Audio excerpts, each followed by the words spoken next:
Former President Donald Trump has announced that Russia and Ukraine have agreed to immediately begin ceasefire talks, a claim that has sent shockwaves through the international community. While details remain scarce, Trump, who has positioned himself as a key intermediary in the conflict, stated that both Russian President Vladimir Putin and Ukrainian President Volodymyr Zelensky have expressed a willingness to engage in dialogue. However, initial reactions from Moscow and Kiev have been cautious, with spokespeople for both governments neither confirming nor denying Trump's announcement.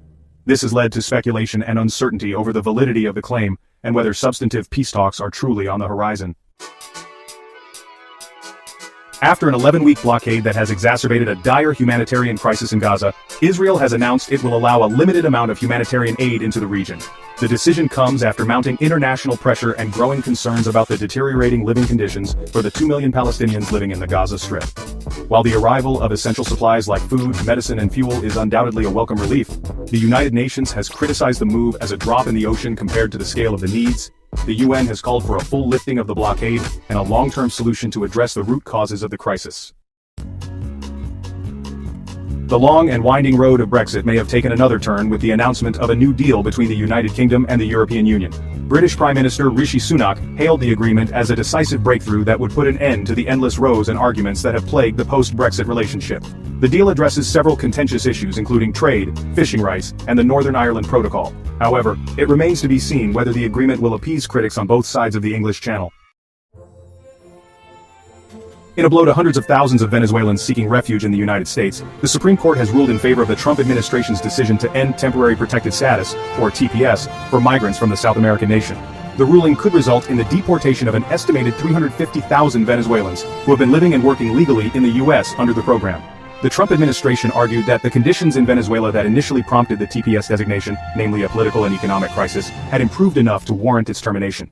However, human rights groups and immigration advocates have condemned the decision, arguing that it will force vulnerable individuals and families to return to a country still grappling with instability and hardship. Chapter 5. Melania Trump champions new law against revenge porn and deepfakes. Former First Lady Melania Trump has hailed the passage of a new law that criminalizes the distribution of revenge porn and deepfake content as a victory for online safety, particularly for children and young adults. The law, which was signed by former President Trump, aims to crack down on the non-consensual sharing of explicit images and videos, a growing problem with devastating consequences for victims. Throughout her time in the White House, Mrs. Trump made cyberbullying and online safety a key focus of her Be Best initiative. Chapter 6. Dawn. Richard testifies against Sean Diddy Combs in explosive courtroom drama. The music world is closely watching the unfolding legal battle between singer and songwriter Dawn Richard and hip-hop mogul Sean Diddy Combs. Richard, formerly of the groups Danity Kane and Diddy Dirty Money, has accused Combs of abuse and manipulation during their professional relationship.